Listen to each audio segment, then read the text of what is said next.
Hello, and welcome to the Meditation Movement podcast with the British School of Meditation.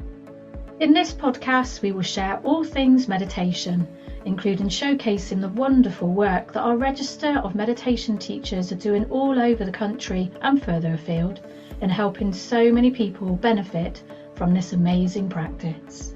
Meditation and community are our two biggest passions, and we can't wait to share them both with you in this space. So sit back, relax, maybe even close your eyes, and don't forget to breathe. We hope you enjoy this episode.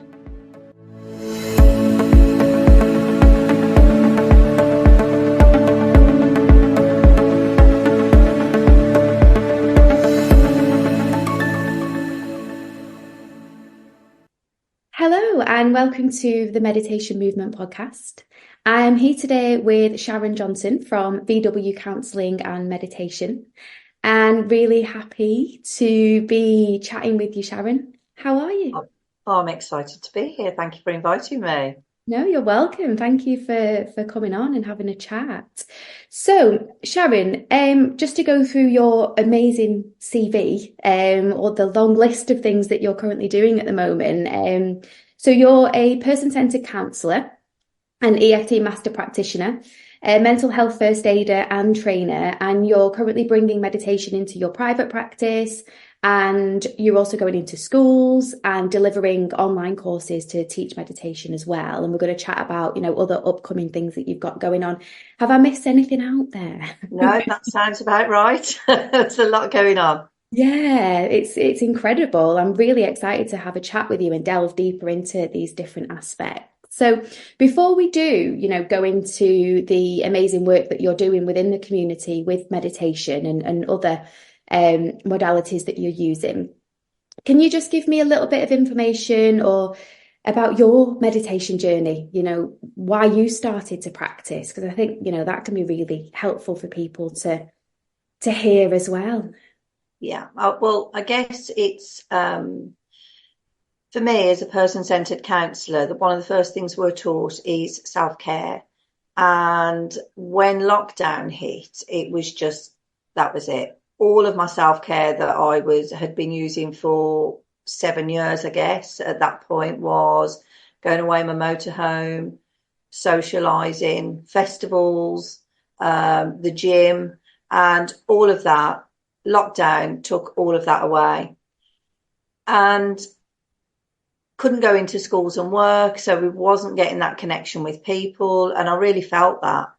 Not only that, right at the beginning of lockdown, tragically, we lost several members of our family that were on ventilators. So that hit me really hard, trying to process that, as well as trying to work with people with their anxieties about COVID, and that was all new and online. So I guess I was struggling a little bit myself and needed to find some new self-care. And it was almost a bit of a light bulb moment, I guess, in the fact that I had always wanted to learn meditation, but as we all say, I haven't got the time, it takes too long, and we make all of these excuses as to why not to do it. Well, the one thing I did have was time on my hands through lockdown. So that was when I reached out online, and it was really important for me to find an accredited company to work with or to be taught that meditation. And that's when I signed up for one-to-one for online meditation. And I think it was a 6-week course, which I loved, learning the different styles of meditation each week and practicing. So I guess that's what led me to it, really. Yeah, amazing. Thank you. Thanks for sharing that. I think, lockdown was a kind of, it was a huge, jolt for everybody. It kind of pushed everybody, didn't it, into, the unknown, so to speak. And, I think a lot of people were looking for alternative ways to help with their well-being. And, I'm sure you found that with the clients that you were working with as well. Absolutely. Yeah. So you mentioned that you're obviously you looked at different styles of meditation when you were learning, and I know gratitude meditation's been a huge kind of practice for you. It's been a really helpful practice. Can you just give me a little bit more of an insight into, that how that's helped you, how you find that practicing gratitude kind of helps your well-being. Yeah, and I guess, you reflecting that back to me, that I do enjoy the gratitude meditations. I can't help but wonder whether, because of the time that I was learning and I needed some comfort in what I did have in life and not what I didn't have. And I didn't have that socialisation, and I didn't have that festivals, and I couldn't get away in the motorhome and all of that self-care. I think I had to focus on what I did have. And I think that's why I found the gratitude meditations most helpful and most comforting to me. So I would get up in the morning. Sometimes before I got out of bed, I would put on my 10-minute gratitude meditation. Sometimes I would go out into the garden to do that. But I just found comfort and, I guess, peace in the rest of my day. Then it almost set me up for the rest of the day, just knowing that I could be grateful that, I didn't have this awful virus, that I did still have special people around me, that I was safe in the fact that I had a roof over my head and, food on the table, and we could get food and things like that. So I guess at that time, that I can't help but wonder now, when I reflect back, is that why gratitude meditations are so special to me, because of the particular time when I learnt them? That's amazing. Yeah, that you've been able to kind of reflect on that. Because I think it is, when we practice gratitude, sometimes people think that we need to have, well, it's looking at the big things in life, so to speak. But really, when we practice gratitude, you kind of tuning into those small things, isn't it, is what's most impactful, because it really helps us to, appreciate life, in general, like you say, especially around that time when, everything is rocked and everything feels a bit uncertain. And it's lovely to hear how that kind of gave you some stability and some comfort. Oh, absolutely. And like I say, it's been 3 years now since COVID.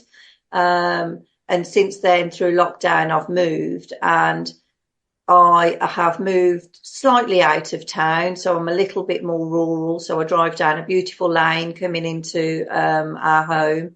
And it might sound bizarre to some people, but as I do drive down the lane every single day when I've gone out, I come down the road and I talk to the lane and I say, thank you, lane, for giving me this lovely place to live. When I'm driving to work over to Evesham, again, I drive down some beautiful lanes over the Ragley estate, and I'll look at Ragley and I'll go, thank you, Ragley, you look beautiful today. Morning, sheep.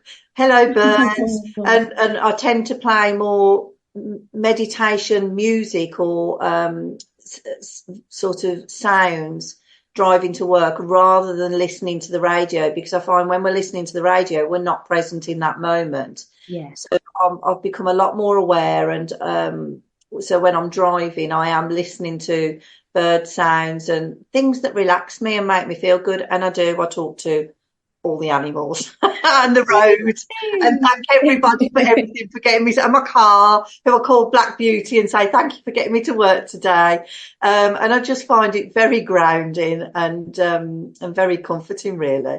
Oh, that's so lovely. I think, that's an amazing practice to have, isn't it? Because it's bringing those elements of meditation. If we don't have that, we don't have 10 minutes or, however long to sit and do a formal practice every day, which, is ideal. But having that, just being able to bring in that element of gratitude, or in addition to your meditation practice, you're still retraining your brain, aren't you? And how lovely. 100%. And with the walking meditations. Yeah. Out walking around the lanes, we're all taught mindfulness and to look at things and be mindful, but the walking meditations, even if you're out walking, but just focus on a walking meditation for 10 minutes and be aware of what's happening to your body and how you move and feeling things and connecting there.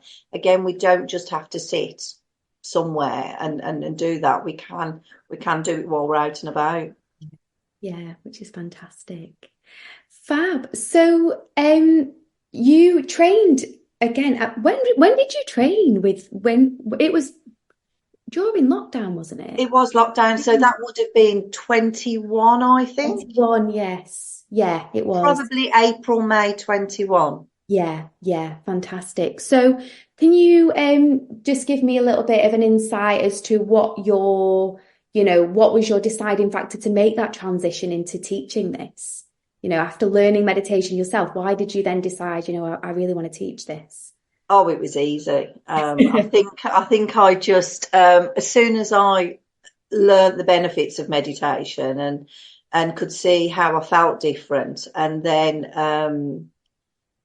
I would be signposting clients through my counselling work to meditation as well, and they were coming back and telling me how amazing they felt as well. And I think initially I was that excited about it that after 6 months of practicing, I wanted to teach. And I remember the British School of Meditation said to me, actually, you probably need to be practicing a bit longer than that, so you've got more of an experience before you become a teacher. And I thought, oh yeah, that makes sense. So I was really excited to get in and teach. So I did practice for 12 months before I then signed up with the BSOM to teach. And almost felt like I had a duty of care, as bizarre as that sounds, to teach people, because I am passionate about mental health and delivering person-centered counselling. I could instantly see the benefits, so I knew I had to teach it to people. And people have this perception of meditation that it's a hippie thing, and it's just all flowing and relaxation, and maybe even an excuse to be lazy and just lounge back. And actually, it's the complete opposite of that. Meditation takes a lot of dedication in practicing every day, is what I mean. And just I guess it was, I've gone off tangent now, but I guess it was really a duty of care as to help people manage their mental health that's completely free of charge. Once you learn that skill, that's it, you've got it forever. Yeah, fantastic. Yeah, that is, it's a life-changing skill, isn't it? To be able to offer that to people in the work that you do. And, I'm interested to kind of, understand from your perspective how you feel, because I know obviously you within your practice as a counsellor, one of the things you do is you bring meditation into that one-to-one work as well, don't you, with that as a person-centered counsellor. So from your perspective, how does that fit? Have you noticed kind of how any changes in clients or people that you work with? Do you find that meditation fits well into that space? It fits really easy. It's a bolt on. In fact, I think as a rule, a person-centered counsellor, the person is at the centre of the therapy. So we're not there to fix things. We're there to signpost, I guess. So one of my signposts is meditation. But I guess the biggest revelation for me was I as you mentioned right at the beginning, I run private practice and I teach in schools. I offer counselling in schools as well, and there's a few schools in particular that I have regular contracts with, or I've been with for several years. And one of those schools is a special needs school. And when I qualified as a teacher, was sort of trying to build our confidence and grow into teaching. There was an opportunity at one of my schools where they had some extra budget and they wanted more counselling. I said, please don't pay me to come in and do more counselling. I'd really like to teach this meditation because I think the benefits are going to be huge. So I got down, I wrote my meditation course, took all my notes from my training and put together a 4-week meditation course. And when I started delivering this course and delivering the different types of meditations, this one particular day, I never forget, I literally had 3 members of staff. Once the children had gone back to their classroom, literally burst into the office, and and they did knock, but opened the door and said, "Oh my goodness me, what are you doing to these children? We have never seen them come back so calm, so relaxed, so focused." And I was almost blown away, and I almost felt a little bit embarrassed as well. It was like I'd been put on this pedestal, that I was some sort of god or miracle worker, that these children felt so calm and relaxed. And I think that was the moment where I really thought, this is powerful. This was working with children that really struggle to regulate their emotions. And just by teaching them a few basic skills about breathing, and we know there's lots of different types of meditations. The one in particular that I think really supported them was the Om meditation. And of course, we had a huge giggle about the sound and doing it all together. But, once they got into the flow and really enjoyed that meditation, it was just, the results were unbelievable. Yeah. Absolutely unbelievable. And then I get the same feedback from clients as well, how good they feel and how different they feel. Yeah, that's so lovely. Amazing. And it just, it really just shows, doesn't it, how powerful meditation is, that right. Because people are, doing this themselves, we're teaching the skills, but, it's ultimately up to the person to practice this. But to see that change is magnificent, isn't it? Yeah, I think it was quite life-changing for me, hearing that and seeing that, because I am passionate about helping. I do want people to give them the tools to manage their mental health. But when you get feedback back like that, it's like, you're like, yes, right, got to keep going with this, got to keep doing this, got to keep talking about this. So, yeah. Yeah, fabulous. So that kind of leads me on to my next question, really, because I was going to ask you, what is for you, what is your favorite aspect of teaching meditation? Whether it's in person or online, because I know you run online classes, which we'll talk about in a second as well. But what is that kind of, what's your favorite part of it? Teaching the meditation, I would say it's I guess there's twofold. It's the different types of meditation, because I think people think that you just sit there and think about things, or think about nothing, or tell your thoughts to go away. And it's teaching them that there are hundreds of different types of meditations. I mean, on my course, I think I teach 12 different types of meditation, which gives them a broad spectrum. So they're finding the particular one that they like. But I think the important thing as well is to share the scientific benefits behind the meditation, and because people need a reason, I think, to buy into something. They need to know that there is evidence of, they're going to feel better. So I really enjoy sharing the scientific evidence as to why you should be doing this. Not you should just do it because it will make you feel better, that actually that there are changes to the brain, and this is evidenced in and shown in MRI scans and hundreds of research reports. So that's really important, because there's certain groups of people that do want that reassurance that if I'm investing my time in this, how can you guarantee I'm going to get the benefits? Well, if you go to the gym for 12 weeks and lift 20 kilos, or 40 kilos every day, are your muscles going to change? Yeah, well, of course they are. Well, that's the same principle with your brain. And it's getting that message across, really, that, the benefits are there. So I think that's the key one for me. Amazing. Yeah. I often liken it to saying, when we talk about meditation, often we kind of try and find those ways that we can get people to lean in, to kind of want to know more about it, because there are still, some misconceptions around it, aren't they? Like you say, that it is just simply relaxation. Not that that's a bad thing, but it's relaxation, or it's woo-woo, and having that the science and that hard evidence for a lot of people can be can be really helpful, can't it? So That's right.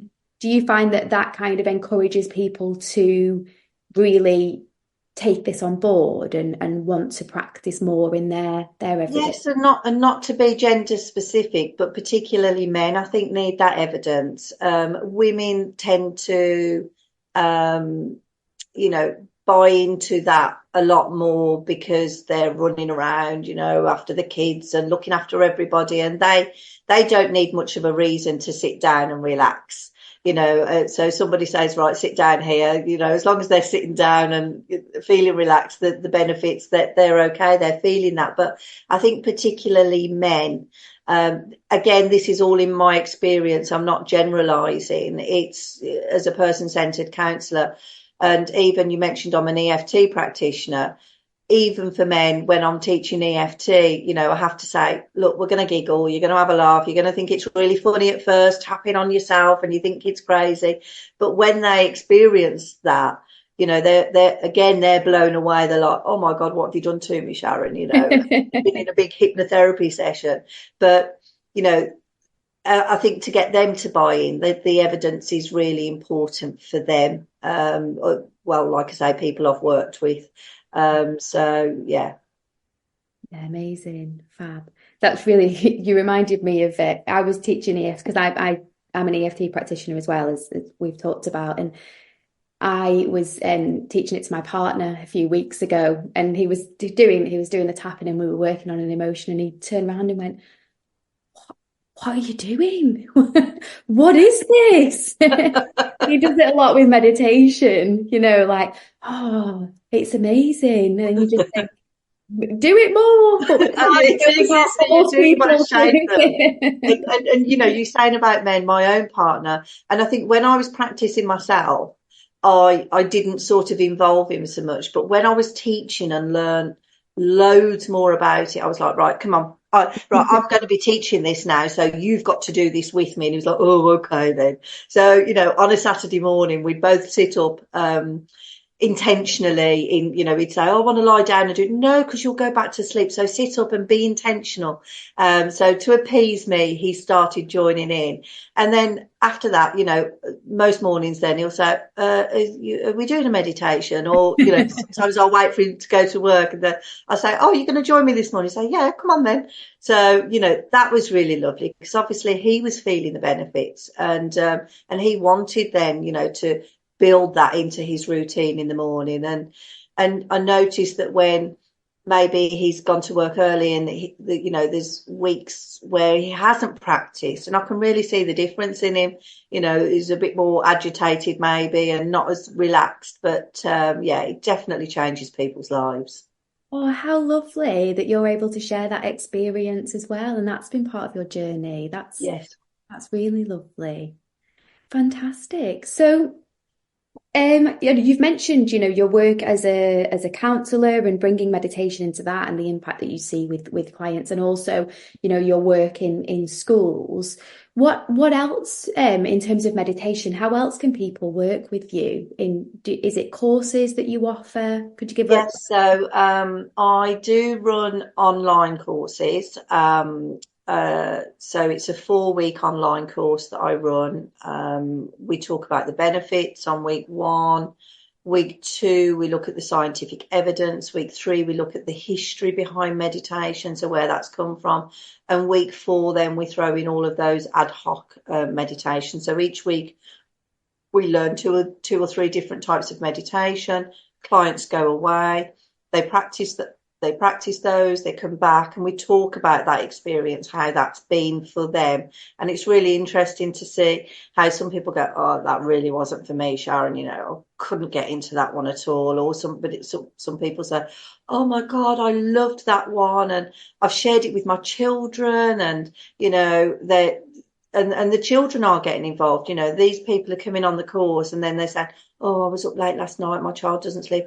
Try the children's meditations, go onto YouTube, have a look. And then they're coming on and going, oh my God, they're sleeping through, they're listening to these meditations. So it's delivering the online courses. I talk a lot about them and teach one-to-one. I do teach in schools. But then, I have a bit of something in the pan at the moment where I am hoping to grow the business into another business. Okay. Can you tell us a little bit more about that, or is it on? Yes, of course. So one of the things I've learned is schools do not have these budgets anymore. They don't have the budgets for mental health, for therapy for these children. And I'm really struggling to encourage schools to spend this money on mental health.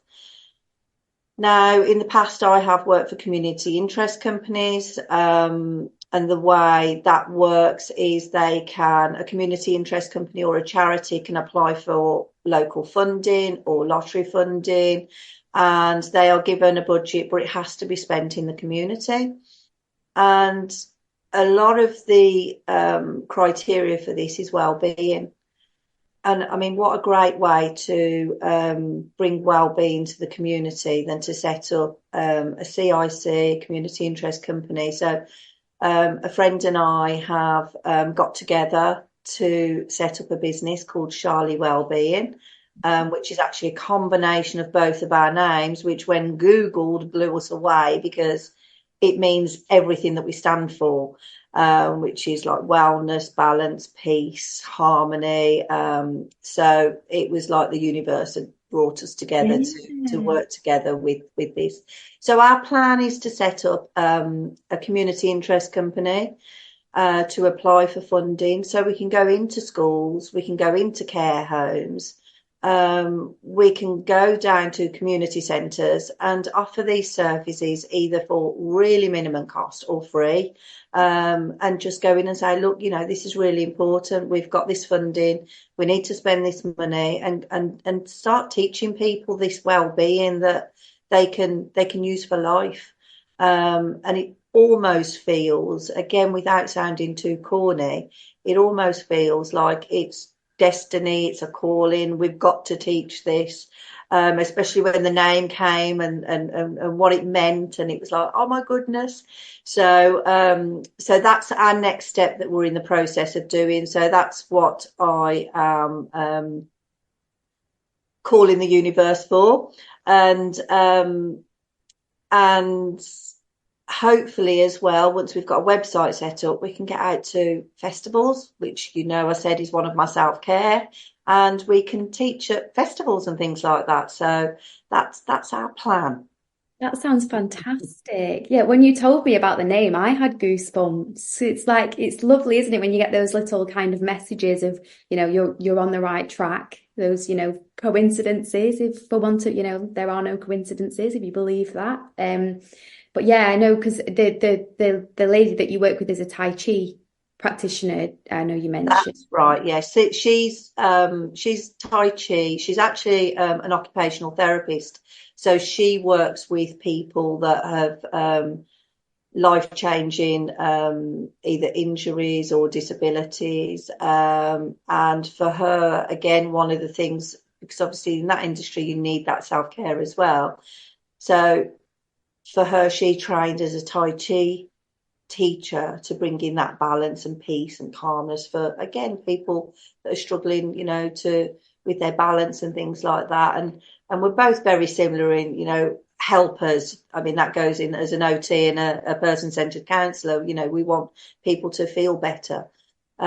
So we both love festivals and what have you. And we've been friends for over 20 years. So it was just a no-brainer, really. So it's Charlie comes from Sharon and Ali. So putting them together, it just means this amazing thing. So Charlie Wellbeing was born, and we're just in the throes now of trying to set that up officially and move forward with it. Fantastic. I can't wait to, keep in touch with you and see that journey as it unfolds. I'm sure it'll be amazing. Thank you. Well, I could honestly sit and chat with you all day, Sharon, about all of these amazing things that you're doing. But I think it sounds like a lovely place to kind of bring this to a close. And just to say, which I didn't mention at the start, you are based in Worcestershire, aren't you? And I know you may be looking at kind of adding some in-person classes to your schedule in the coming months. Yes, that's definitely on the agenda. Need to sort facilities out for that, I guess, really. So, but yeah, that is on the agenda as well. Wonderful. So anyone that's in the Worcestershire area, keep in touch, onto your website, which will be shared alongside the podcast, and you can maybe find out when your upcoming classes are and your online courses as well. Yes. Fabulous. So before we draw it to a close, I'm just going to ask you a quick question just to put you on the spot, which I do apologise. Which I usually kind of round these podcasts up with, which is, if you were to give one piece of advice to somebody who is wanting to learn meditation, what would that be? Oh, don't hesitate. just don't think about it. Just do it. Don't overthink it. I guess people think it's very time consuming, and I guess when I was training, I remember training and saying, oh, I can do it Monday to Friday, but Saturdays are really busy. I don't have time. And I remember my tutor looking at me and going, really? 10 minutes? No? And that resonated. And I thought, yeah, we just make excuses. Don't make excuses. Just do it. And the benefits are huge. Amazing. Thank you. Thank you so much for taking this time to chat with us. And yeah, I'm really looking forward to seeing more about your journey as it unfolds. No, thank you. It's been an absolute pleasure just to share that story. And, thanks for inviting me on. No problem. I'll see you soon. Thank you. Bye-bye.